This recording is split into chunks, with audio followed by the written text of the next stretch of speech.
చదువుకుంటున్న వాళ్ళు ఇక్కడికొచ్చారు. నేనే వాళ్ళకి పంపించాను. పోతే నల్లగా లావుగా ఉన్నాడే వాడే నాతో పాటు చదువుకుంటున్నాడు. ఎవరు? ఈ ఖడ్గ మృగమా? ఇలాంటి వాళ్ళని కూడా కాలేజీలో చేర్చుకుంటారా? వాళ్ళకు సహాయం కావాలంట. అది నీ ఒక్కడి వల్లే అవుతుంది బావా. ఇసం ఏంటో చెప్పరా బామర్ది. ఇక్కడ ఒక ఆయుర్వేదిక్ మందుల ఫ్యాక్టరీ ఉంది, గిరి ఫార్మసీ. అక్కడ శివ ఉన్నాడు కదా, శివ వాళ్ళ ఫాదర్ డాడీ గిరిజ అనే దాని యజమాని. అరే ఏం పేర్లురా ఇవి?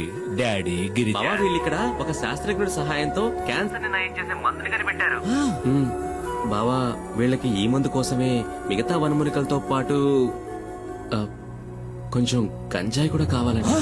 గంజాయా? బావా మెల్లగా. ఈ మందు తయారైతే అందరికీ మంచిది బావా. నాకు ఆ ఫ్యాక్టరీలో మంచి ఉద్యోగం కూడా దొరుకుతుంది. డాడీ గిరిజ గారు నాకు ప్రామిస్ చేసి చెప్పారు.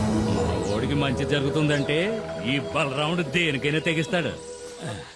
ఎందుకంటే మణి సంతోషంగా ఉంటే కుమార్ సంతోషంగా ఉంటాడు, కుమార్ సంతోషంగా ఉంటే ఈ బలరాముడు కూడా సంతోషంగా ఉంటాడు.